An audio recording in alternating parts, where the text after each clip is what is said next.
Welcome, beloved brothers and sisters in Christ Jesus. The title of our message today is Take the Sword of the Spirit. In Ephesians chapter 6 verse 17, it says, Take the sword of the Spirit, which is the word of God.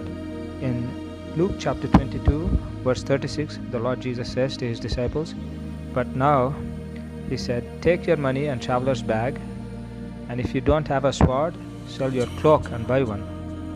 It is possible that the Lord Jesus was using symbolic speech for us to take the sword of the Spirit, which is the Word of God. The first thing we understand is that the sword belongs to the Holy Spirit, and only He can teach us how to use it effectively.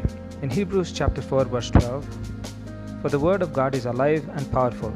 It is sharper than any double-edged sword.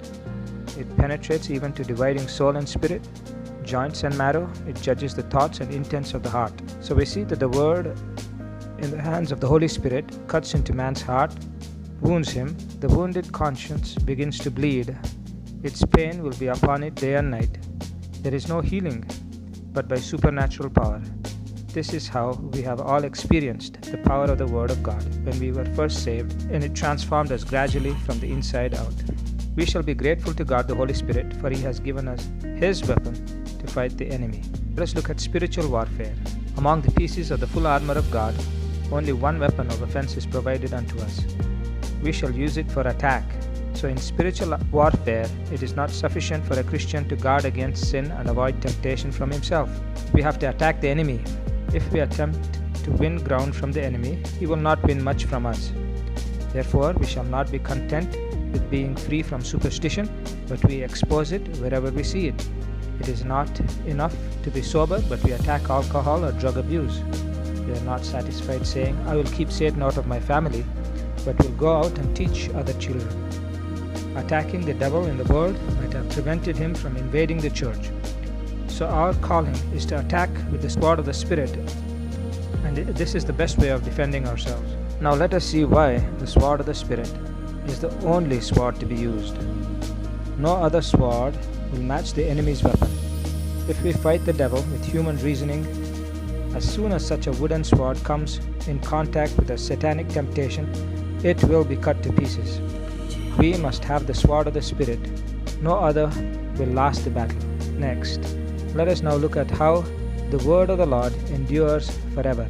In Matthew chapter 24, verse 35, the Lord says, Heaven and earth will pass away, but my words will never pass away. And in Hebrews chapter 11, verse 6, we read, For he that comes to God must believe that He is a rewarder of them that diligently seek Him.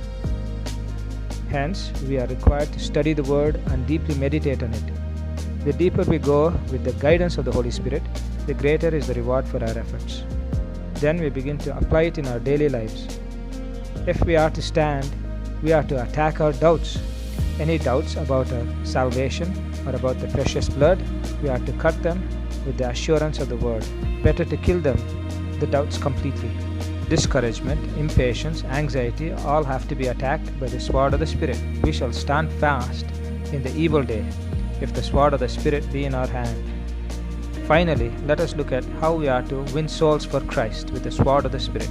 We pierce, cut, kill all the rebels at home, for inside our hearts we will find a band of bandits.